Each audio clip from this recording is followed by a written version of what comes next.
Я приветствую вас, дорогие друзья, уважаемые гости и подписчики моего канала. Всем большое спасибо, что следите за нашими встречами по средам со Спартаком Субботой, психиатром. Он на связи. Спартак, приветствую вас. Здравствуйте, Александр. Спартак, сегодня у нас такая достаточно насыщенная программа. Начнем мы с Ближнего Востока, куда все идет, да, и переместимся к нашим большим проблемам. Значит, выкатили план, пункты, собственно, что США предлагает Ирану, и Трамп выходит и в очередной раз говорит, что мы уже победили, в общем, все хорошо. Только КСИР ерепенится и с недоверием относится к этим переговорам. Оно и понятно, прошлые переговоры ознаменованы ликвидацией Хаменеи, и, собственно, да, вот 3 недели плюс мы видим, что происходит вокруг Ирана, какие бомбежки, они не останавливаются, силы наращиваются. Поэтому недоверие, собственно, оно понятно. Параллельно с этим публикуют рейтинг Трампа, который упал, прям до рекордных 36% одобрения. По поводу этого рейтинга, конечно, все условно, но все прекрасно понимают, что Трампу нужно отползать.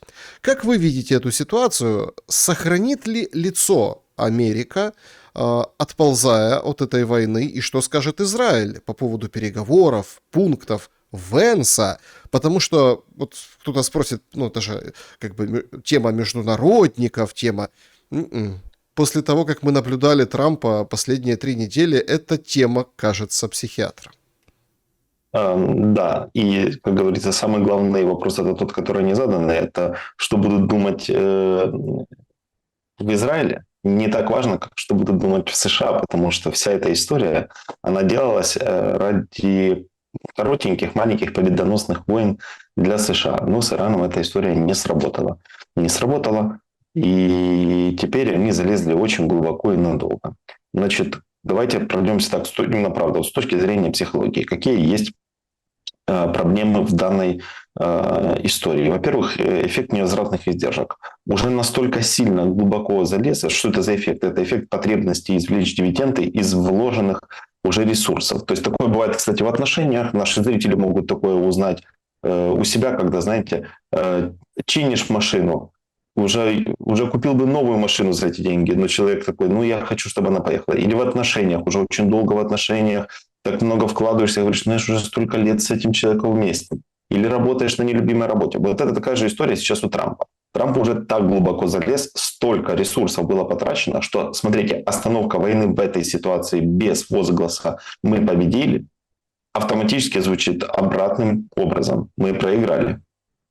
Потому они должны создать хотя бы иллюзию победы. Чтобы была иллюзия победы, необходимо навязать свои условия. С точки зрения психологии, диктат своих условий, даже если они невыгодные для тебя, являются иллюзорной победой. Представим себе ситуацию, Александр, представим себе такую ситуацию.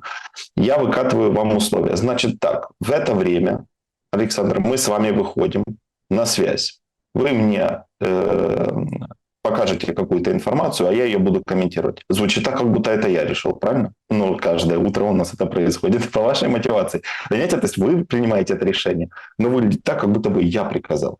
Потому вот эта вот иллюзия ложного контроля, в психологии есть такой феномен иллюзии ложного контроля, когда я как будто бы диктую, как маленький ребенок говорит, я буду есть манную кашу. Он не хочет есть эту манную кашу, но он на нее будет давиться. История с Трампом точно такая же. Они начнут выкатывать, сначала они выкатили те условия, которые совершенно невыгодны Ирану. Со временем будут выкатывать те условия, которые мало того, что выгодны Ирану, так еще Ираном и диктуются. Но декларироваться будет что? Будет декларироваться, что это позиция США. Мы так и хотели. Они стоят обосранные. Им надавали лещей. Крепких. Рынок сильно шатнулся. Еще, кстати, история с манипуляцией рынком. Я думаю, вы знаете, да, про эту историю, что за буквально несколько часов до того, как Трамп объявил, что уже договорился с одним из участников, значимыми или легитимными участниками Ирана, договорился о встрече, и 5 дней ничего не будет, стоимость цены за баррель упала ниже сотни. Вы знаете эту историю. Так вот, для зрителей объясняю, что это значит. Были на более чем 500 миллионов произведены закупки акций, связанных с топливом, связанных с нефтью, с бензином и так далее. Они были сделаны за несколько часов до того, как Трамп это объявил. А что самое интересное, в течение нескольких дней они будут все проданы. То есть Трамп и его семья играют с рынком. Это читаемо, это все увидят, все это узнают. То есть это невозможно скрыть. Невозможно скрыть, потому что это не игра вслепую, так что это будет очень понятно. И для Трампа очень выгодная сейчас вот эта история. Мы будем диктовать кавичам свои условия. За счет эффекта невозвратных издержек ему нужно хоть как-то закончить, потому что не заканчивать это слишком дорого. 50 тысяч евро стоит один дрон? Не вопрос. Сколько ракета стоит, которая его сбивает? Миллион. Один Иран сейчас на колени поставит весь Восток, а вместе с ним станет весь мир, потому что Ормузский пролив – это не просто какой-то кусочек планеты Земля, это достаточно, это будет 20% импорта-экспорта. Это нужно учесть. Потому сейчас вся идея, которая заключается в демонстрации вот этой позиции, что мы заключим мир, и вот у нас есть, мы пришли со своими условиями, сегодня это их условия, послезавтра это будут усредненные условия, как говорится, челночная демократия, а потом это будет демократия по принципу встать на колени и умолять Иран согласиться на те условия, которые Иран предлагает. Все восстановят. Репарации будут другим путем. Они не будут давать деньги, потому что это форменное поражение. Американцы не поймут. Это нужно... Американцы уже не понимают. Сейчас хотят 3000, хотели сначала 2500, сейчас 3000 хотят пустить на земную операцию. Александр, они там все умрут, причем умрут очень плохой смертью. Воевать с Талибаном, это, в общем, мы уже знаем эти истории. Потому... Не с Талибаном, но тем не менее, да. Просто был пример, когда с Талибаном воевали, я говорю, что здесь это будет, не лучше. Это будет не лучше. Люди не понимают, чем это закончится. И многие люди спецподразделений США говорят о том, что мы не понимаем, зачем мы будем воевать за Израиль. Потому в данном конкретном случае им нужно хоть какой-то, хоть выйти хоть на какой-то мир, потому что Трамп иначе не выиграет на выборах. Во-первых, на следующих президентских, а во-вторых, даже у республиканцев много к ним вопросов. Потому становится ясно, что потребности Израиля начинают отходить на второй план. И мы будем это тоже наблюдать. Поэтому здесь срабатывают два феномена. Первый – эффект невозвратных издержек, о котором мы когда-то уже говорили с Александром. Кто смотрел эфиры, помнит, что чем больше мы тратим, тем больше хотим получить выгод, но мы залазим еще хуже. Такая вот как система Лудемана. Эффект непереносимости потерь. Например, люди не столько стремятся к выигрышу, сколько хотят избежать потерь. Но Трамп об этом не подумал, потому что он не понимает, насколько это будет негативно сказываться на всем государстве. Он думал, что это будет коротенькая, маленькая победоносная война. И, собственно говоря, ложная победа, эффект ложной победы. Понимаете, в чем дело? Нет, понятно, что здесь эту тему можно развивать, и я вот смотрю и как бы тоже слежу там за другими обозревателями, там, аналитиками, как-то пытаюсь тоже, да, вот как-то разобраться. Во-первых, тут показали нам два таких момента, вот эти события. Момент первый. Это важные вещи, на которых я хочу сделать акцент в нашем с вами сегодняшнем разговоре. Никто не знает, что будет завтра. Момент, и плюс, конечно, такое, как бы, свойство идти до конца. То есть Иран идет до конца. Разобьете опреснительные станции, уничтожите остров Харк или захватите его. То есть, да, это будет там существенный удар, но это как бы удар какой там, на потом, когда-нибудь, вот, а Иран сейчас в игре, Иран вот живет здесь и сейчас, отсюда вот эти заявления, ответы Трампу, что энергетики вы не получите, как прежде, цен таких никогда, о том, что не надо выдавать свое поражение за там, стремление к миру, то есть там жестко Ксир ответил, выкатил на вот эти 15 пунктов, но есть надежда, и вот у меня есть надежда, что все-таки Венс поедет, и вроде как это по состоянию на сейчас, на момент нашего разговора, это будет Исламабад, то есть Пакистан, и туда едет Венс, Кушнер, Витков туда едут. То есть это не какая-нибудь там условная Женева, да, как там было раньше, или там Катар. То есть другие немножко играют роли, то есть места, да, они нам показывают смысл переговоров. Место раскрывает смысл переговоров. Да, страны Персидского залива монархии девальвированы. И в дипломатическом смысле, в смысле безопасности, в экономическом смысле. Посмотрим, будет ли ренессанс после войны. Но опять-таки нужно понять, какой будет этот момент после войны. Я хочу вот переместиться на украинскую тематику. Но каким образом? Какой мостик сделать? Смотрите, ну вот там Пакистан, Афганистан. Индия тоже там повоевала чуть-чуть, да? Вот сейчас мы видим 3 недели. По меркам 3 недели плюс, 4 недели, хорошо, месяц. Пускай даже 2, пускай даже 3. Но это не российско-украинская война. И вот я, немножко поражаясь, понятно, что там пестрят заявлениями, Трамп вносит сумятицу, рынки прыгают, зарабатывают. Это все есть. Регион такой. Но никто не хочет, ну, по крайней мере, не декларирует, что он будет воевать 5 лет. Или 4 года.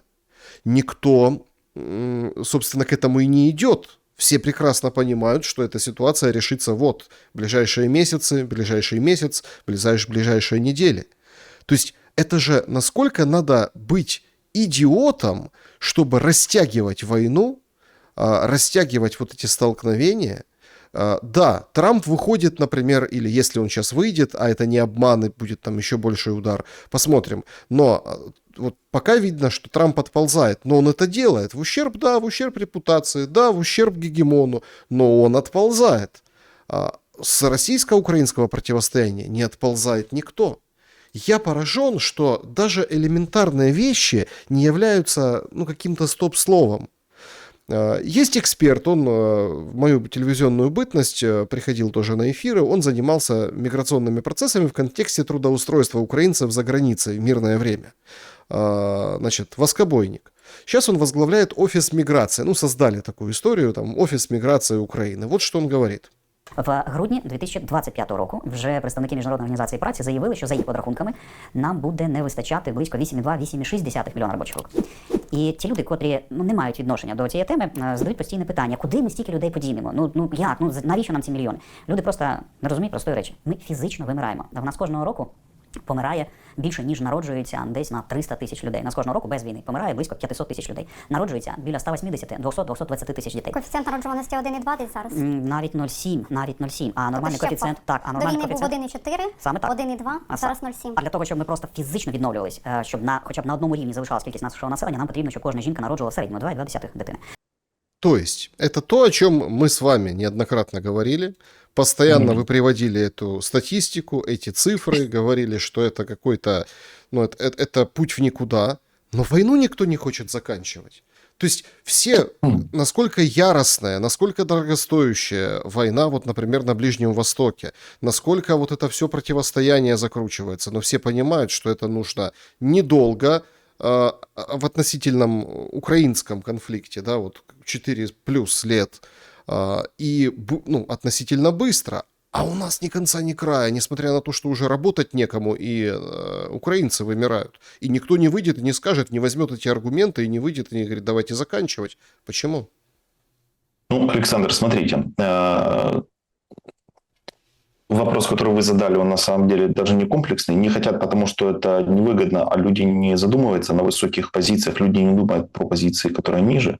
Это естественный процесс, так было, есть и будет. Мы всегда понимаем, что власти в Украине, я не говорю, что в других странах, как власти в Украине не думают о том, как будет жить народ, потому что власти в Украине не имеют никакого отношения к украинскому народу. К Израилю, возможно, имеют, к России имеют. Путину, в принципе, невыгодно менять Зеленского, потому что никто так не разрушает государство Украина и украинскую нацию, как Зеленский. Нет смысла просто в этом. Но на что я хочу обратить внимание. Мы с вами, правда, много раз говорили, и эта же статистика была мной приведена. Но дело в том, что завершение войны не решит эту ситуацию. Понимаете? Дело в том, что в государствах, в которых нет войны сейчас, идет серьезный упадок по количеству представителей нации. Серьезный упадок, и он неукоснительный. И, как правило, история показывает нам, что это не меняется. То есть изменить резко демографический строй не получится. Мы не сможем изменить этот вектор. А в Украине тем более. Потому что, смотрите, заканчивается сейчас война. Представляем себе ситуацию. Заканчивается война. Вы думаете, люди начнут возвращаться и рожать украинцев? Нет. Представим себе количество людей с ПТСР, которые вернутся с фронта. Первое. Второе. Женщины. Если первый и второй год войны женщины фанатели по военным, сейчас для них военная – это угроза, это опасность. Кстати, во многом благодаря ТЦК пресловутым, которые создали такую репутацию сейчас для военных. Если для одного персонажа, для человека репутация – это проклятие, от нее нужно избавиться, потому что репутация – это, по сути, элемент давления, это компромат. То есть мне надо отказаться от репутации, мы должны стремиться к статусу, к какому-то уровню интеллектуальному. То репутация для нации и для какой-то группы – это очень важно. Потому что если, допустим, вкраинчики, именно упоротые ребята, которые фанатеют по украинскому языку, сейчас имеют уже статус ниже человеческого, то есть их никто не уважает, даже сами украинцы говорят, что у нас нет никаких идей притеснять русскоязычным, пускай как хотят себе, так и разговаривают. Этот нонсенс, который происходит в одесских школах сейчас, это же бред, безумие. Кто не знает, сейчас заставляют в школах выворачивать свои вещи, показывать, какой контент вы смотрите. Это ужас какой-то. Так вот, даже если заканчивается война, нужно понимать, что восстановления никакого не будет. Украинская нация стремится к закату. Если война... Единственный вариант, при котором я, кстати, рассматриваю то, что это возможно, единственный вариант, при котором я рассматриваю, что это возможно, Александр, это если война сейчас заканчивается, и под управление государства наше отдается под управление внешним структурам, которые будут целенаправленно формировать новую национальность. Имеется в виду не формировать новую национальность, как там кто-то кроме украинцев, а новый вектор формирования национальности. А зачем им это? Это фантастический сценарий. Это им незачем. Честно, незачем. Потому что украинцы уже всем надоели, всех уже достали. Ко мне, как украинцу, в Испании относятся хуже, чем к русскоязычному человеку, к русскому конкретно, к россиянину. Объясню почему. Потому что за границей сейчас, если ты встречаешь на улице, в Испании, в Дании, в Германии, в Британии, ты встречаешь именно представителя России, который живет на этой территории. Как я живу сейчас в Испании, живет человек из России. Он в сознании большинства людей, да он по факту, по качеству сильно превосходит украинца. Почему? Причина, по которой мы туда выехали, это дозволенность, то есть нам разрешают пересекать границу в Евросоюзе, нам не нужны карты никакие, нам не нужно ничего, мы приезжаем, нам быстро дают виды на жительство, нам дают право на пребывание, нам легче дают визы. То есть и можно представить себе, какой сброд из Украины приезжает везде. Я смотрю на этих... я не знаю, как это. Это реально люди нездоровые, с серьезными психическими проблемами, низшего статуса, низшего порядка, малого калибра люди, которые плохо жили в Украине, а здесь просто живут на пособие. В Британии люди получают 1100 фунтов стерлингов пособия, они таких денег никогда не видели. Это люди низшего порядка. То есть в Украине с ними даже не разговаривали. Это люди из забитых сел. Если здесь ты сталкиваешься с представителем России, допустим, с каким-то российским гражданином, это автоматически человек, который имеет хорошую работу, имеет статус. Потому что иначе ему никто не даст визу и вид на жительство, потому что он получает визу номада, например, человека, который имеет цифровой номад, знаете, который приехал работать как айтишник. У него либо есть уже бизнес, либо вся его семья переехала. Они прошли 3 круга ада, 10, 100 тысяч кругов ада, чтобы здесь остаться. Когда ты сталкиваешься с среднестатистическим украинцем, среднестатистическим русским, за границей к русским относятся лучше. Они выходят на митинги, вопросов нет. Я ни в коем случае ничего об этом не говорю, потому что это модно, популярно, наши люди выходят там на митинги, что-то. Но по факту снять жилье русскому проще, чем украинцу. Не русскому, россиянину, прошу прощения. Потому что народы русские, а национальность российская. Снять проще, понимаете, мы уже прокаженные. Но это к чему я веду такой длинный спич? Я понимаю, что он может кому-то не очень нравиться, но нужно посмотреть правде в глаза. В мире сейчас разговаривающих на латыни людей больше, чем на украинском языке. Врачей в мире, больше, чем украинцев, которые говорят на украинском языке. А причина этому стала, помните, резкий переход был. Я там что-то старался, кряхтел на украинском языке, выучил его идеально.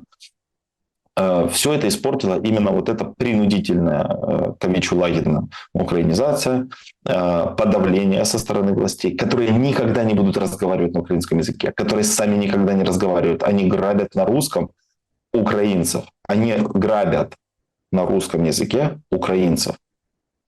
Украинцы украинским языком защищают их. Это же безумие. Это палата номер 6. Понимаете? И я вот на это все смотрю и понимаю то, что демография не выровняется, потому что есть только один сценарий. Это если внешнее управление будет формировать здесь новое. Вот я слушаю. Зачем?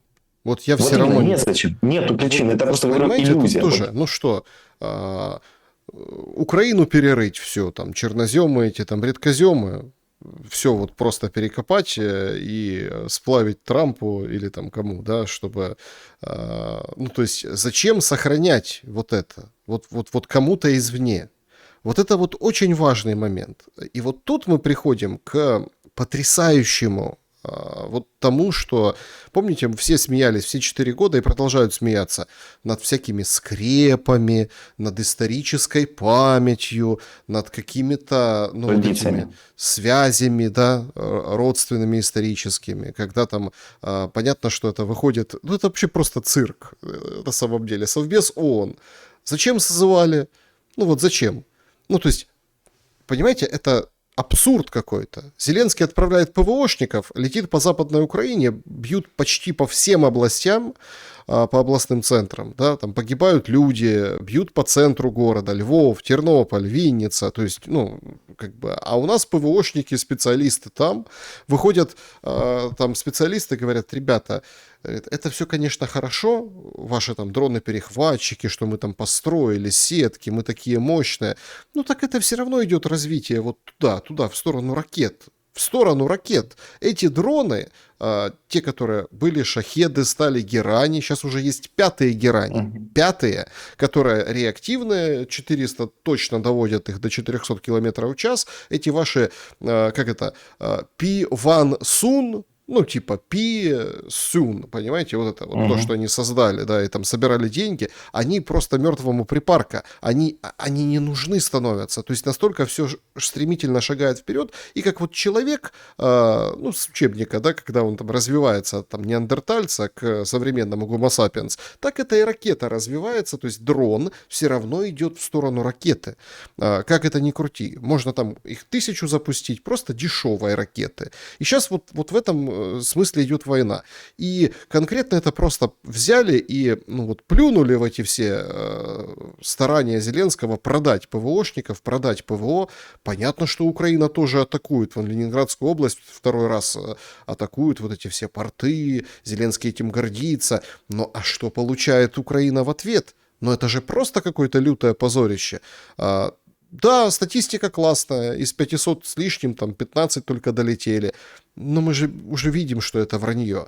То есть ложь на лжи, даже в этом техническом смысле, где просто посчитать по количеству, и люди в принципе могут посмотреть, сколько волн атак было на тот же Львов, на другие города, что ударили, куда прилетело, куда там, и вот все говорят, вот, били по СБУ, попали там в какое-то здание, да, то есть, ну так, подождите, Украина тоже била по ФСБ в Выборге, попали в здание, там, оно еще какое-то культурное, в общем, ну, наследие, да, точно так, все точно так же. И все как-то так смотрят и понимают, что, ну, вот этот путь, по которому ведет Зеленский эту всю историю, ну, он просто какой-то проигрышный. Да, это трюизм, очень очевидные вещи, но это да, и об этом нужно говорить. И об этом нужно говорить, чтобы услышали в первую очередь. Смотрите, мы как будто бы идиоты какие-то, знаете, уже весь мир видит, уже соседи видят, уже видят китайцы, уже видят, все видят, говорят, слушайте, ну это, короче, путь в никуда, давайте, наверное, что-то придумаем, мы готовы подсобить, мы там поможем, давайте найдем компромиссы. И одни мы упоротые, ні, ми будемо до кінця. До какого конца? Вы не понимаете, что 70 лет нация украинцев перестанет существовать. Некому просто существовать. Закончится война. Те оставшиеся, кто есть на территории Украины, это же не говорит никто об этом.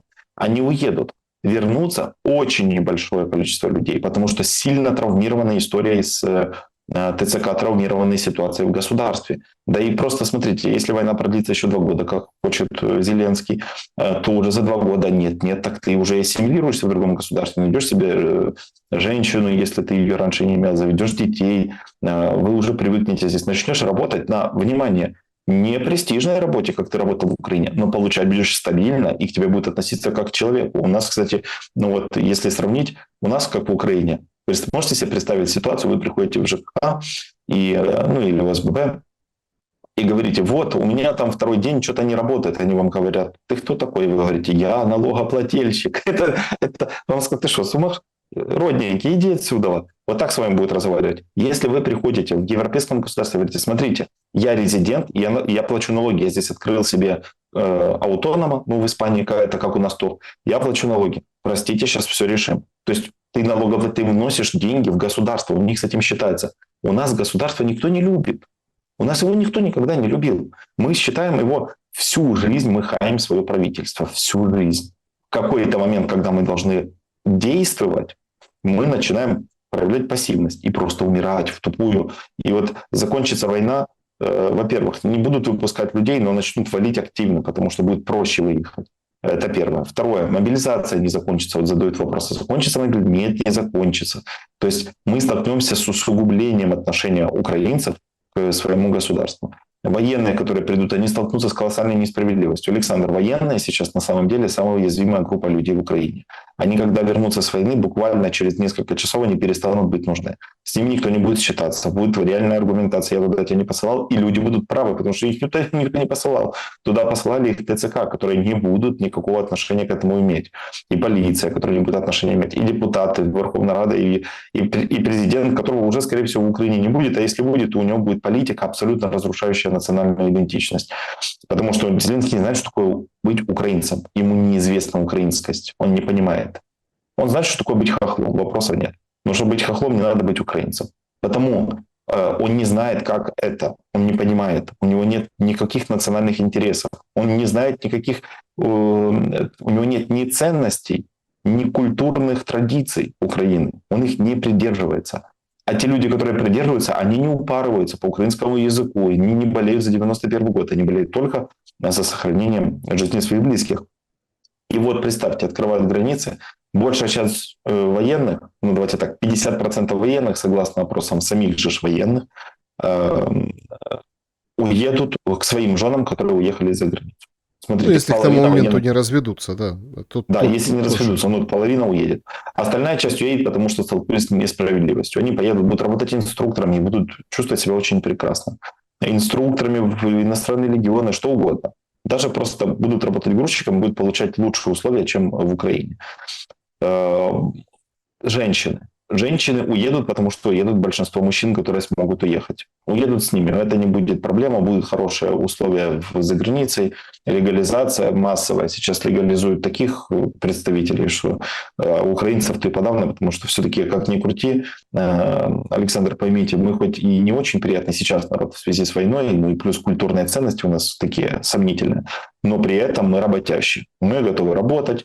Мы будем работать, в отличие от многих других наций, мы способны это делать и можем делать это регулярно и поддерживать свою семью. Ну и что самое теперь главное, то что уровень смертности с концом войны не снизится, просто изменится фактор смертности. Сердечно-сосудистая, почечная недостаточность, проблемы с алкоголем, и психоактивными веществами другого порядка, более тяжелыми. Почему? Потому что люди, которые придут с войны, они столкнутся не с той реальностью, за которую воевали. Они столкнутся с той реальностью, от которой они убегали. И им покажется ситуация на фронте, где они жили, там и работали какое-то время, у них был свой микроклимат, у них был маленький, но эффективный мир. Они столкнутся с тем, что на гражданке он сильно хуже. И за что мы тогда воевали, возникает вопрос. Какой смысл мне было там терять конечность, терять своих братьев и так далее, чтобы что? Чтобы увидеть, что здесь со мной никто не считается, а даже те, кто считается, сами живут как собаки на улице. Но это ужас. И вот когда вот это все до людей дойдет, а это дойдет обязательно, неизбежно. Люди вооружены этим знанием, они знают, что так будет. Просто они это игнорируют до последнего. Это есть, знаете, такой механизм защиты психики в психиатрии. Он называется морализация. Использование морального контекста для оправдания жестокости действий других людей и своих. Люди находят объяснение, почему так правильно, а кто, если не я, а вот есть что ты должен идти воевать. И есть же идиоты, которые рассказывают, что все должны идти воевать. Как правило, это говорят люди, которые, никогда не будут воевать, которые воюют, внимание, по своей инициативе. Вот они говорят, я сам, началась война, пошел мобилизоваться. Так что ты свой рот открываешь? Тебя кто-то спрашивает, это твоя идея. Я хожу в тренажерный зал по своей инициативе. Это что, значит, что все должны ходить в зал? Я, например, не употребляю... Получается, так и есть. Логика ущербная. Я не употребляю алкоголь, все должны не употреблять алкоголь, потому что я считаю, что это правильно. Я там правильно питаюсь, значит, все должны правильно питаться. Что это за ущербная логика? Это чисто желание сбыдлячить, превратить людей в стадо, именно в скот. Очень интересное мероприятие происходило там с ветеранами, там, в общем, круглый стол, они общались в Одессе, кажется, да, в Одессе. И вот то, опять-таки, нас же как? Вот все читают, видят вот эти случаи мобилизации, да, катастрофические, ужасные. И потом говорят, ну, смотрите, ну, как бы, да, там, перегибы, да, вот это все несправедливо, но это ж как бы ветераны, они ж здоровье там положили, это ж раненые, которые туда потом в ТЦК переправляются, поэтому как бы совестно с ними драться, совестно еще что-то. Ну, вот, пожалуйста, мероприятие. И ветераны говорят, слушайте, а нет никого в ТЦК из тех, кто воевал? Представляете, какое откровение? Давайте посмотрим. У ТЦК немає жодного ветерана або діючого військового. Ну, згідно нашої останньої інформації, так, це правдива інформація, хоча ми знаємо, що керівник є бойовим офіцером, заступник з морально-психологічного забезпечення також є бойовим офіцером. Стосовно мобільних груп, нам надали інформацію, що учасників УБД та людей з інвалідністю в цих групах немає. Все, опять очередной миф разрушен. Значит, да, там какой-то по психологической подготовке вот этих уродов, которые издеваются над людьми, плюс там начальник там ТЦК, да, он там был, воевал, а так все. Возникает тогда следующий вопрос, как вы правильно говорите, незаданный вопрос. Подождите, так а кто эти люди? Так а кто это? Спортики какие-то, ну, короче, бандиты. То есть, если мы продолжим просто логический ряд, то есть, это кто? Это, ну, братки, получается, да? Так мы помним, как уходили братки. Мы все помним это прекрасно. То есть, получается какой-то абсолютный сюрреализм. Нам рассказывают по телевизору одно, по этим всем пабликам официальным одно, а получается другое. Но тут же в чем проблема? И я ее прям вижу и хочу с вами обсудить. Тут же на этой же встрече с ветеранами в Одессе, вот один из ветеранов, кстати, вот такой же, который там в 19 лет пошел и говорит, все, он говорит, надо, чтобы эти люди, среди которых нет бывших военных, то есть участников боевых действий, надо разрешить им ходить по домам и забирать прям вот из постели, прям в жилье входить. Вот как бы вот такое мнение. Я би ТЦК дозволив заходити в хати і всім, хто ховається під юбкою в дружини чи в мами, загрібати. Ну, я в своїх 19 років зібрався 24 числа і прийшов зі зброєю в руках, вже 28-го захищав Вознесенськ. Тому це таке діло, ну, це справа особисто кожного громадянина. Ну а як, на вашу думку, це не буде порушувати закони? Ми ж з вами розмовляємо за закони, хочемо жити в правовій державі, а зайти до приватну власність, будинок – це порушення законів. Я би ще такий закон ввів би взагалі, що той, хто тікав за кордон 24 числа, особливо чоловіки, отак паспорт спалили на кордоні і все, ну, виїжджайте куди завгодно, не повертайтеся, будь ласка, сюди. Закони прям переписувати я не кажу, але деякі перегляд їх, правки можна було все-таки зробити. Ну, в нашій державі дуже багато сюрреалізму, насправді. Для когось цей закон писаний, для когось цей закон не писаний. Той, хто вкрав там велосипед, він сідає на 12 років, той, хто вкрав декілька мільярдів, він відплачує і за заставу виїжджає за кордон. То есть, Спартак, закон нет, ну, конечно, закон менять не надо, но некоторые правки. Вообще, конечно, это все несправедливо, что по закону. Да, но надо позволять им заходить в квартиры. То есть, фактически, ветеран, взявший 19 лет и защищавший Вознесенск, нам говорит о том, что он за то, чтобы непонятно кто, то есть разрушен уже этот миф о том, что это же наши защитники, да, у них просто такая задача, они сейчас вот, так сказать, бусифицируют, это там единичные случаи, ИПСО, искусственный интеллект, ну вот так получается, но нельзя, потому что надо же уважение иметь к защитникам. Получается, они не защитники, но он защитник за то, чтобы эти непонятные люди заходили к тебе в квартиру. Что происходит? Смотрите, во-первых, мнение одного когнитивного инвалида, интеллектуального импотента для меня ничего не значит. Если он в 19 лет пошел воевать, молодец, если это его убеждение. Мне вообще все... Смотрите, ребята и зрители, Мне плевать на убеждения других людей, если это их глубокое решение, основано на их ценностях. Я не обязан его поддерживать. Если кто-то считает, что нужно, например, делать вот так вот на своих убеждениях, это не значит, что другие должны его уважать. Мы можем уважать этого человека за его отверженность и приверженность своим убеждениям, но не за конкретные убеждения, потому что убеждения у каждого свои, и убеждения должны отражать реальность. Его убеждения реальность не отражают. Это первое. Второе. В 19 лет пошел. То есть правильно я должен опираться на мнение человека, который не имеет образования, не имеет опыта воспитания детей, не имеет опыта поднятия государства в экономическом плане, для которого это все превратилось из того, что он гонял за какой-то футбольный клуб, а потом просто пошел дальше. Не нашел себя человек. Смотрите, если человек себя в жизни нашел, ему незачем куда-то там идти. Но он просто совсем юный, и это скорее была инициатива, основана на его, скажем, мотивации его товарищей. Почему мы должны считать, что мнение человека, который не разбирается ни в управлении государством, ни в устройстве общественного порядка, ни в науке никакой, я не знаю, я сомневаюсь, что он какой-то гений или ученый, я слышу по речи, что, скорее всего, не очень он обладает там интеллектуальным потенциалом, но, в принципе, то есть я считаю, что если ты не гений в этом вопросе, тебе об этом говорить просто не стоит, подучи лучше, изучи этот вопрос, он не является примером. То есть он точно не является авторитетным источником, потому что, знаете, была такая, не помню, что это за передача, но там сидел один спикер, и тетенька такая, знаете, вот она просто сидела, она размышляла, и вот она говорит, вот я считаю, я как женщина считаю, что нужно ввести смертную казнь против насильников. Вот просто вам пример, почему не надо давать право голоса в вопросах человеку, который в этом не разбирается. Она не является юристом. Вот смотрите, тут человек, который не является политиком, не является профессионалом в этом вопросе. У нас политики не профессионалы. Часть из них, кстати, правду надо сказать, они неплохие дипломаты и профессионалы, но им не дают возможности влиять на процессы. Он не является специалистом. Такая девушка заряжает. Нам необходимо вводить смертную казнь для насильников. И вот что отвечает ей второй спикер. Говорит, это гениальный план. Давайте убивать всех, кто насилует. И поэтому вырастет количество неизнасилованных женщин, а убитых женщин. Потому что насильник поймет, что жертва, которая обратится, его потом там казнят, что ее нужно убивать, потому что за это он получит срок, а не смертную казнь. Вот так же здесь человек, он ничем не отличается от той девочки, которая не разбирается в юридических вопросах, в юриспруденции.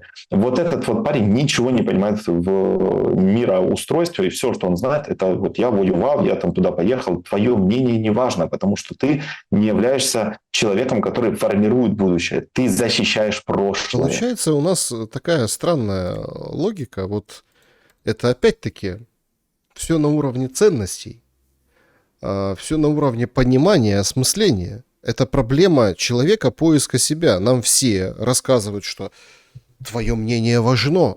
Да плевать на твое мнение. Вообще. Ну, то есть, ты, давай. Да все равно, что ты думаешь. А человек не может себе поставить рамки. Ну, то есть, он думает, что вот он, как он думает, это все должны прислушаться. Да плевать, что думают все.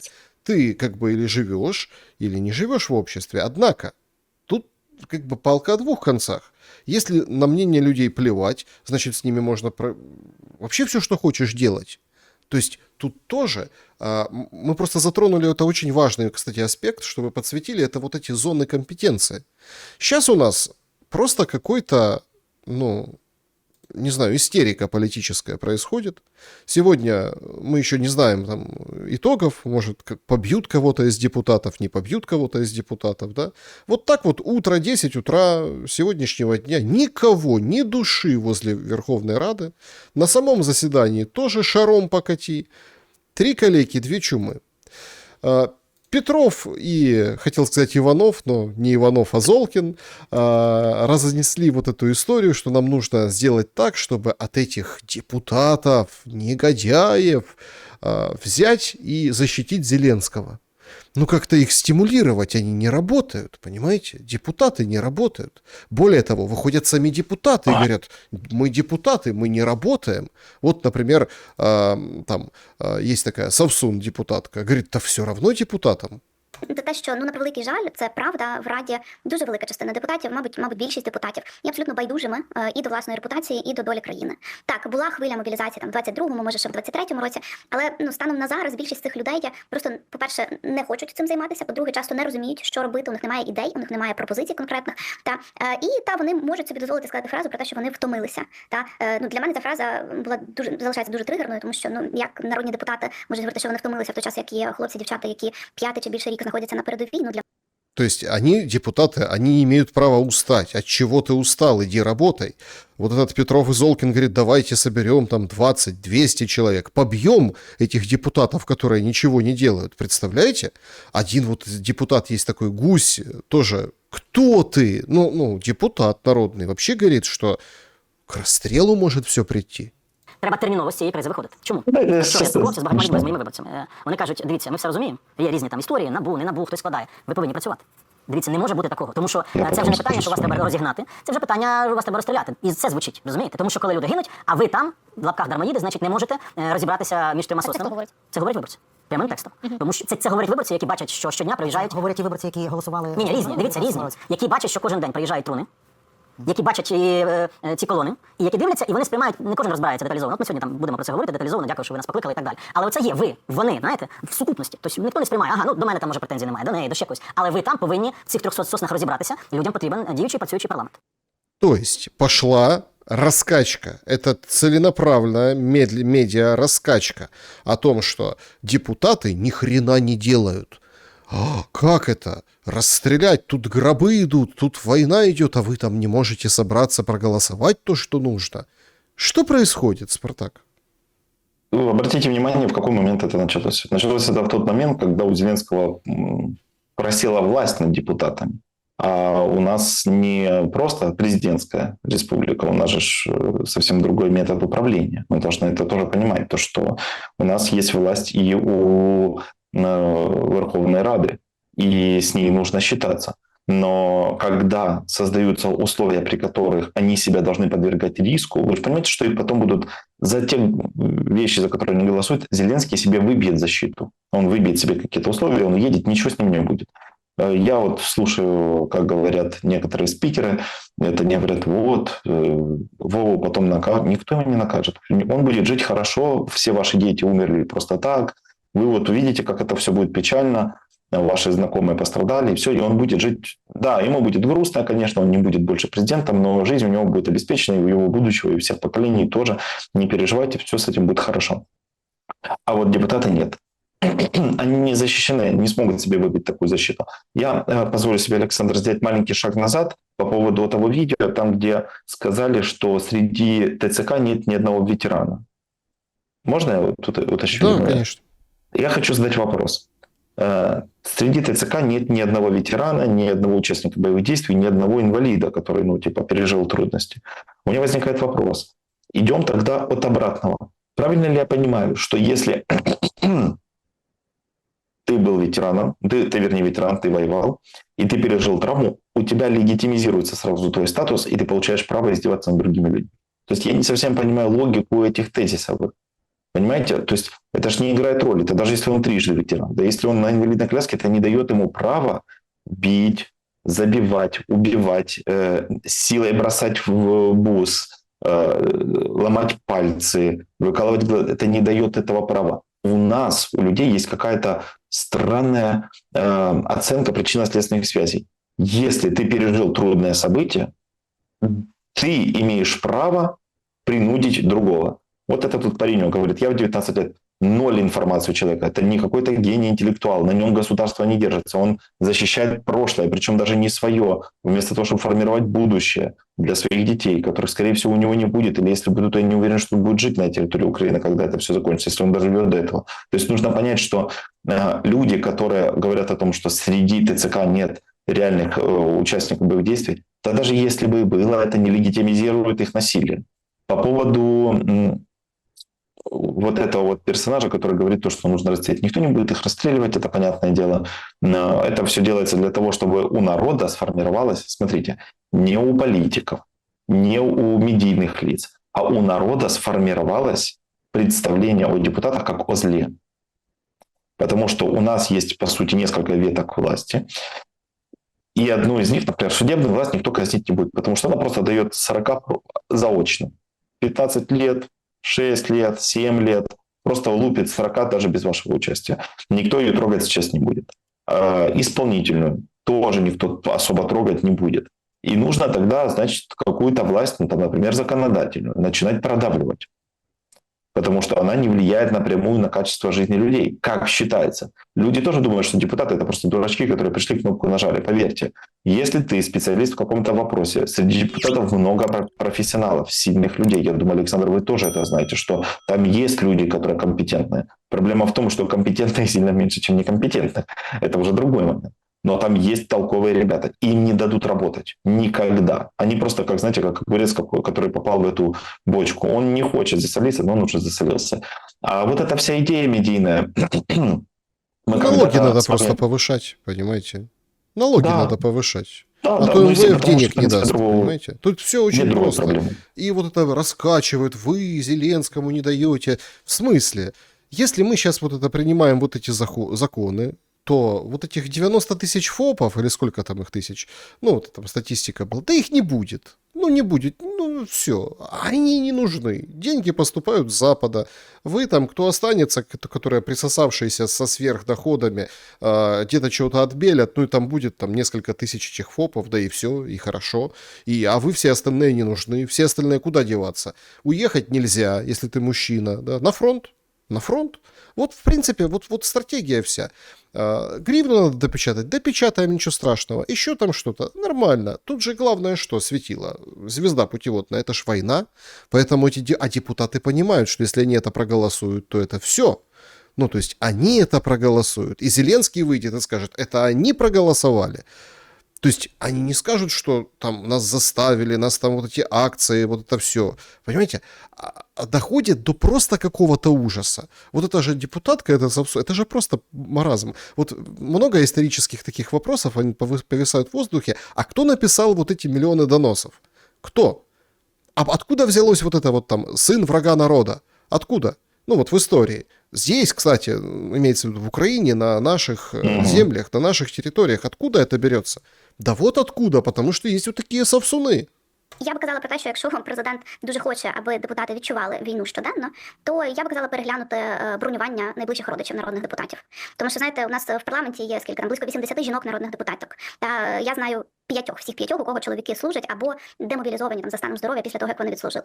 У всіх решти чомусь чоловіки, наприклад, не служать. І я точно знаю, що в абсолютно більшості з них це якісь бронювання, ну, м'яко кажучи, дуже сумнівні.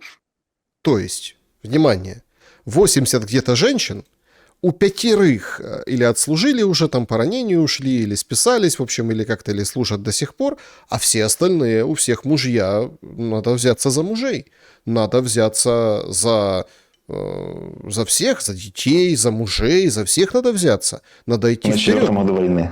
На 5-м. На 5-м, ну да, прошу прощения, да, уже 5-й пошел. На 5-м году войны, понимаете? А у Зеленского спрашивают, вот, например, типа, а что там ваши дети? А он делает такое лицо. Смотрите, видео на английском, но лицо. Your son wanted to be a soldier when he grew up at the beginning of the war. Does he still want to be a soldier like so many young men in Ukraine? Вот эти и журналистка, такая вот такой вопрос. Ваш сын вырастет, станет солдатом. Выберет ли он этот путь? И он такой, глаза стеклянные, смотрит как бы внутрь себя. Це вибір. This is a choice what to do. For me, the most important thing is the choice to be in Ukraine. For us, I'm sure that the war will end, but even after the war, we need youth in the country. For this, we need better conditions. Well, we are trying very hard, especially my wife, who spends most of her time on raising the children. I think she does it. Ой, и тут жена там, да, вот мы, вот это вот все. Спартак. То есть депутатов надо гнать, а у ребенка Зеленского есть выбор. Кстати, Ну, вот я маленького так на это ребенка. не смотрел, интересно. Это интересно. Двойные стандарты, но опять-таки, вы помните, да, я за двойные стандарты. То есть я считаю, что двойные стандарты должны быть. Но они должны быть не в том направлении. Я считаю, что грамотный лучше безграмотного. Здоровый лучше человека, который гробит свое здоровье. Ну, человек, который заботится о здоровье. Человек, который заботится о семье, лучше, чем тот, который семью бросил. Я за двойные стандарты в этом вопросе. Я считаю, что люди в этом плане не равны, не одинаковы. Умный лучше тупого. Все. Но когда мы говорим про возможности, связанные не с реальными факторами здоровья, интеллекта, силы и так далее, а просто по праву статуса, тут возникает несколько таких важных моментов, на которых я хотел бы обратить внимание. Смотрите, Александр, первое. Когда задают вопрос Зеленскому, и Зеленский появляется на экране, у меня начинает возникать какая-то уже ментальная аллергия. Я не знаю, как люди его вообще смотрят. Я каждый раз, когда смотрю вот эти рубрики, у меня, я не буду вот это говорить, фу, меня от него тошнит. Неправда, меня не тошнит. Он мне вызывает просто ощущение дискомфорта и легкого вот ощущения, знаете, он просто неприятен. Вот есть люди такие неприятные. Вот он уже просто неприятен, и уже ничему не веришь, и уже даже в Европарламенте об этом сказали, что он перестал быть героем, он превратился в обузу. Уже говорят, уже везде об этом начинают потихонечку говорить. Там самые упоротые глобалисты еще держатся, но они тоже уже говорят о том, что, слушай, Зеленский, ты подсбавляй. Он не имеет никакого мирового статуса. Если поначалу имел какой-то там, у него был такой, как знаете, имидж человека, который борется, так он сопротивляется, да хорошо, ты сопротивляешься второму, потенциалу мира, военному и так далее. Но сопротивляешься ж не ты на самом деле, сопротивляются люди. То есть это украинцы должны иметь этот какой-то статус. Ты к этому статусу какое отношение вообще имеешь? Ты украинец просто номинально. И то пока, скоро он и все, и паспорта будет другой, если нет уже другого, и все у него поменяется в его жизни. Поэтому, когда я смотрю ролики с тем, что он рассказывает что-то, мне можно даже звук не включать, я понимаю, что там вранье. То есть, знаете, вот это когда стабильность. Вот стабильность я, кстати, люблю. Вот стабильность мне нравится, и вот я понимаю то, что здесь вот открываешь какой-то ролик, хотите, можем провести с вами какой-то такой как конкурс. Вы будете включать ролик, я буду по губам читать вранье. Можете там без текста, без ничего. Я буду сказать, вот здесь он врет. И здесь он врет. В принципе, я скажу про всех роликах, при всех роликах, что он там врет. И буду абсолютно, скажем так, прав. Но вот интересно, зрители, напишите, пожалуйста, в комментариях, кто смотрит Зеленского еще без каких-то физиологических дискомфортных ощущений в теле, либо ментальных проблем. Вот напишите, кому нравится смотреть на этот цирк. Потому что раньше, если это раньше ты смотрел как, ждал какого-то нового тезиса, что-то увлекательное, думая, что вот интересно, как он здесь вывернется. Все закончилось. Ему, а теперь, Александр, самое главное, что хочу сказать. Это видно, что его когнитивные способности страдают. Мы видим, что происходит дегенерация личности, распад личности.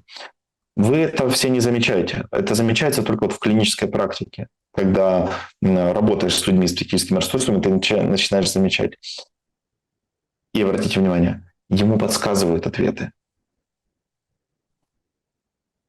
Теперь смотрите, если ему задать вопрос, что ваши дети, он никогда в жизни не скажет, мои дети, когда вырастут, будут идти воевать. Что ваши дети, когда вырастут, будут ли они воевать? Ему подсказывают ответы, потому что он уже не способен дать обратную связь. Подскажите, как вы себя чувствуете, когда вы предлагаете свою помощь США, которая, кстати, игнорирует уже эту помощь, уже говорят, последнее, от кого нам нужно, от тебя, собака. То как вы чувствуете? Чувствуете себя нужным? И он такой, да, я чувствую себя нужным. Понимаете? Ему подсказывают ответы. Есть такое расстройство памяти. Все расстройства памяти имеют общее название, называется парамнезия, проблемы с памятью. И вот есть такая, которая называется анекфория. Анекфория – это когда ты не помнишь ответ. То есть вот ты точно знаешь эту информацию, но ты можешь ее вспомнить только тогда, когда тебе начинают напоминать. И вот это выглядит как целая цепочка анекфории. И вот он не понимает, о чем идет речь. Ему говорят, так, а ваши дети? Что, воевать? Как вы там? Да, воевать. А чувствуете вы себя значимым? Да, значимым чувствую, помогаю. Как вы держитесь? Вы же как Черчилль. Да, я Черчилль. Понимаете? И с ним разговаривают как с умственно отсталым. Это так, если посмотреть действительно на эти интервью, особенно западные. У них же там, на Западе там же речь немножко проще, там контексты. он с ними пытается по-английски, а они же понимают, они же понимают, что надо проще, и поэтому там все максимально... Нет, есть в английском, в других языках, есть, конечно, такие подводные, там какие-то контекстуальные какие-то вещи, но это правда выглядит как разговор с умалишенными. Посмотрите, кстати, напишите в комментариях, если просто взять интервью и... Ну, как вот диалог родственника с психбольным своим родственником. Вот так. Медфильм. Помните эти старые видео, где сидит психиатр и спрашивает, вы можете управлять воздухом? Он говорит, да, это ж я спас мир. То есть это реально медфильм. Но если все-таки вернуться к трагедии, потому что это все, конечно, занимательно наблюдать, как там вверху распад личности происходит у Зеленского, тяжело внутри. То есть вот выходит адвокат, например, да, и говорит, адвокат есть такой, Назар Саюк, он помогает там всем в вопросах ТЦК, тоже там публичность имеет определенную, и дает совет.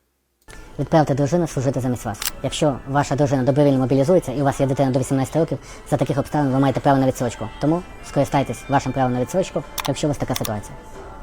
Все нормально. Не хочешь отсрочку? Отправляй жену служить вместо себя. Давай. А есть ребенок до 18, значит, ты не пойдешь служить. Все, бинго. Понимаете? И вот сидят вот это и смотрят, да, и вот это вот, меня вообще поражает вот эта история, как бы пытаются говорить как с умственно отсталыми с людьми. Вот, например, выходит этот Казарин, это же тоже цирк на дроте, с паспортом, который был, Казарин. Выходит, говорит, чтобы второй раз не повторяться, ухилянт – это тот, кого триггерит слово ухилянт. Все просто. Методика простых решений. Уклонист – это тот, кого триггерит уклонист. Не хочешь служить – уклонист.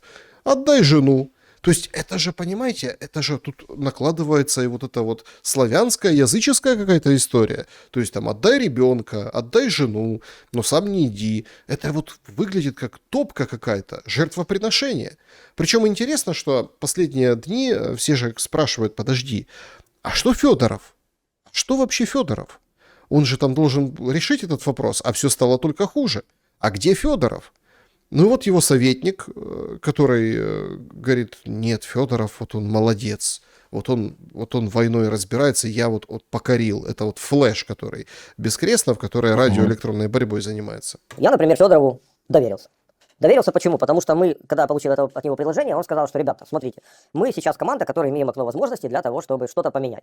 То есть президент доверяет мне, я доверяю вам.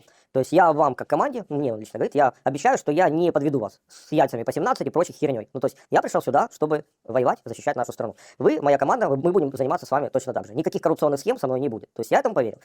То есть все, смотрите, никаких коррупционных сфер, никаких сфер коррупционных. Правда, законодательство, то, что там тихонько говорят депутаты, выдадут какой-то некий пакет, который вот этих всех ухилянтов нагнет так, что они сами побегут в объятия ТЦК, потому что жить будет невозможно, на всех санкции наложат. Что думаете по этому поводу? Тем более, что я знаю, что вы в свое время, вот можно взять вот этот текст Флэша и прям на вас прям наложить в то время, там, после 19 года, после избрания, один в один. То есть, вот, я не буду, у нас есть окно возможностей, чтобы что-то поменять в стране, ну, прям один в один текст.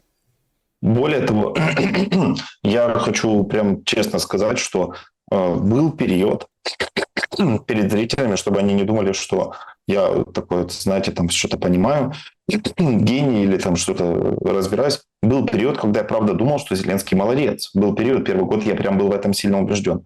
Понимаете, когда ты работаешь советником министра, я был дважды советником министра, причем разных министров, но имеется в виду здравоохранение, но при разных министрах, что, кстати, большая редкость, Александр. Когда меняется министр, меняется весь аппарат. То есть всех убирают, а я был и при одном, и при другом. Потому хотел бы сказать, что большая часть информации, которая говорится советниками, это та информация, которая поддерживает идею защиты своего начальства.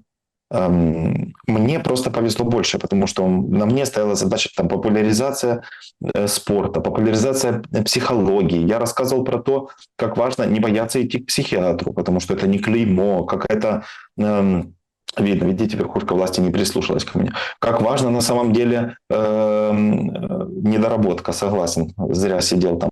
И как важно все-таки заботиться о своем ментальном здоровье, почему нужно заниматься спортом, питанием. То есть моя задача была популяризация, потому что я был популярным. Я молодой человек, который там советник министра, рассказываю, как это все популярно.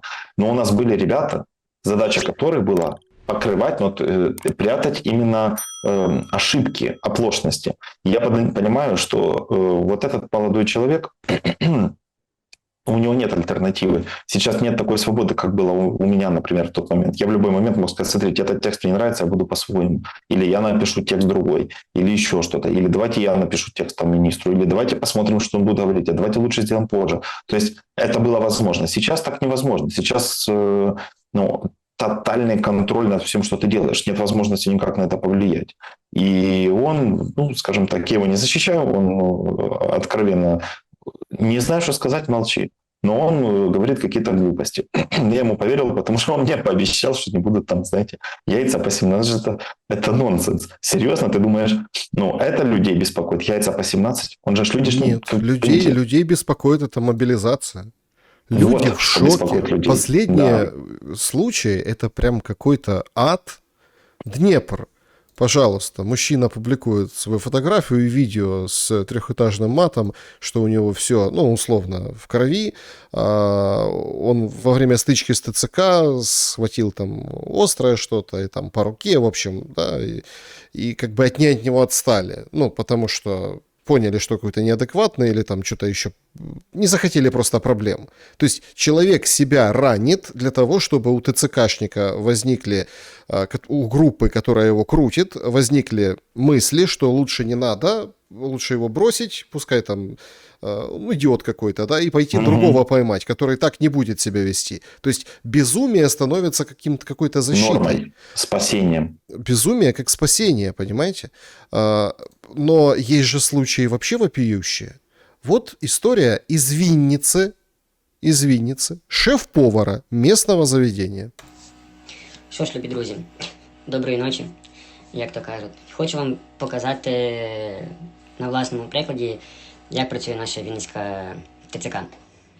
Мене в 21:37 прийняли недалеко від дому.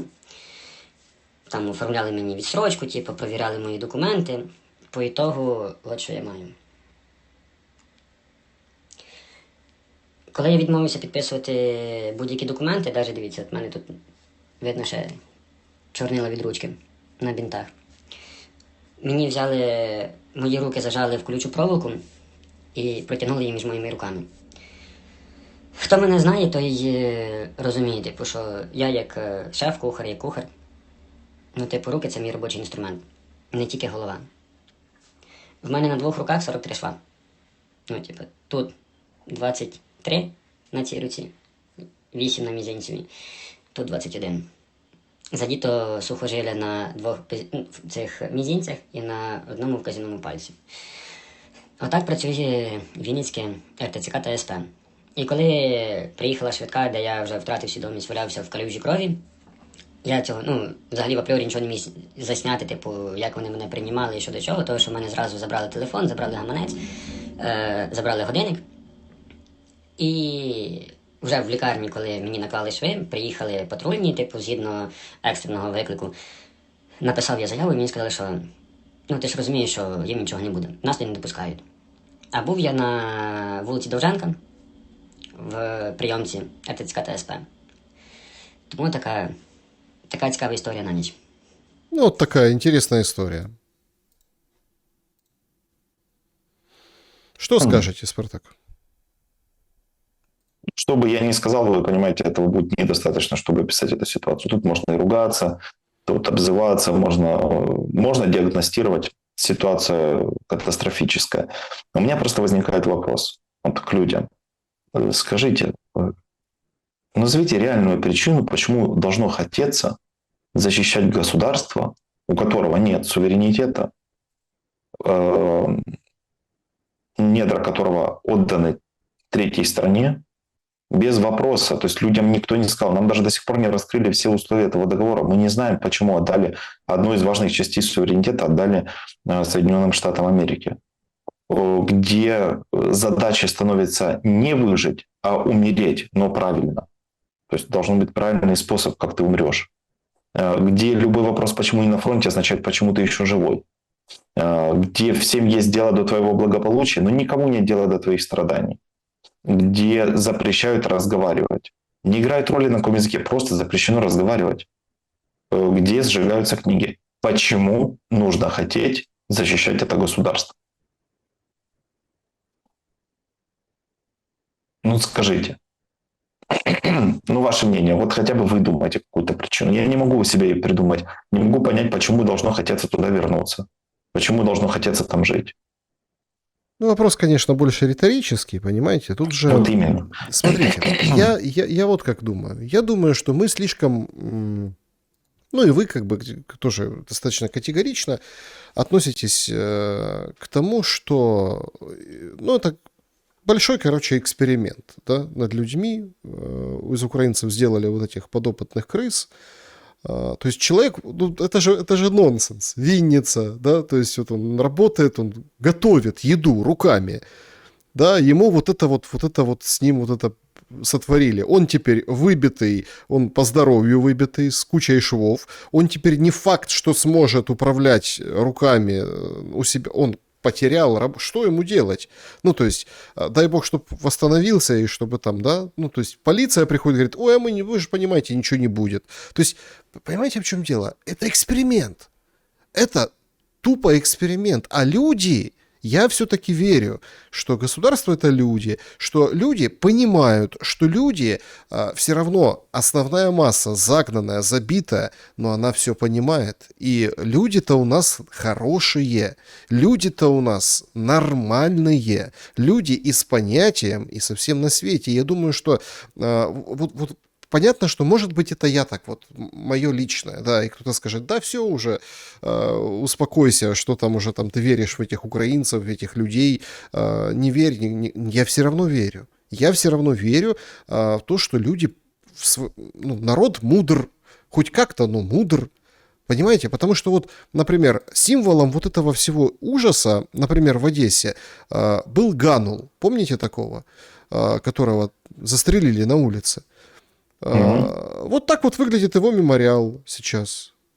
То есть ему там на этом углу повесили флаги обязательно украинские, портрет там его был, да? А что произошло? Что случилось? Да ничего, просто ночью какой-то... Я сомневаюсь, что это русский диверсант. Вот он, мужик, вышел, взял, позбивал все и продемонстрировал свое отношение. Я уверен, что не к Ганулу даже лично, а к тому, что он олицетворяет, к тому, что нас привело вот сейчас к этому положению дел. А если находятся вот такие мужики, опять-таки, никто меня не убедит, что это какой-то там, это вот по заказу ФСБ. Сейчас у нас очень много таких сообщений, например, в России ловят каких-то там подростков или там молодых ребят, которые поджигают чего-то, потому что на сайте знакомств завербовали. В Украине там вот в Буче вот эти взрывы, да, играл мужик, ну, пацаненок 21 год играл в танчике, у него мать служит, и это прознали, и сказали, сейчас мы дроном твою мать убьем, и он тут вынужденно пошел. Я не думаю, что это этот случай. Я думаю, что это как раз вот то, о чем я говорю, о народном понимании, о людях, которые вот даже память о вот этом, вот что с ней будут делать. Соответственно, память об этой мобилизации и об этом этапе, вот что с ней сделают. И будут действительно устремлены в будущее. Я с вами, кстати, солидарен в этом вопросе. Я думаю, будут такие люди, но это не будет весь народ. Почему? Потому что то, что осталось от народа, если вы хотите найти людей, которые как бы придерживаются этого взгляда, то публично вы их не найдете. Они молчат. Они не могут говорить сейчас. И когда это закончится, если станет безопасно говорить, они говорить не станут. Потому что это люди, как правило, порядочные, образованные, с чувством такта. Издалека видно только идиота, Александр, вы поймите. Громко кричит только больной, который не может доказать действиями. Ну, человек, скорее, вряд ли он будет ходить и рассказывать. Взял, пришел, просто все это развалил, показал свое отношение. Вот и все. Это его позиция. Но таких сколько их людей? 5-10, если их 100 будет, 200. Народ сам по себе не сможет это выразить, потому что все будут заняты, знаете, чем? К концу войны. Объяснением того, почему они не воевали, если те, кто еще не воевали. Они будут причем объяснять, друг почему они не другу. воевали. Причем друг другу, таким же не Да, воевавшим. я не воевал, Да. потому что а я тут, честно. И вот мы шутим, знаете, даже иногда я там тренируюсь с товарищами, и мы, когда там что-то происходит плохое, мы шутим, мы начинаем говорить где-то минуту, мы говорим на украинском, и в конце всегда говорим, еще надо задонатить. Понимаете, то есть это уже не серьезная тема, уже никто это всерьез не воспринимает. А это люди, которые, кстати, военные. Мои товарищи – это военные люди, которые здесь живут. Они просто уехали оттуда, потому что пока они были, ранены или еще что-то, кого-то в СЗЧ объявили. Понимаете, человек лежал в госпитале, пока лежал в госпитале, объявили СЗЧ, потому что командир не указал его как человека, который лежит в госпитале. Это нонсенс. И, то есть к этому сейчас так относятся, никто всерьез это не воспринимает. Потому да, такие люди есть.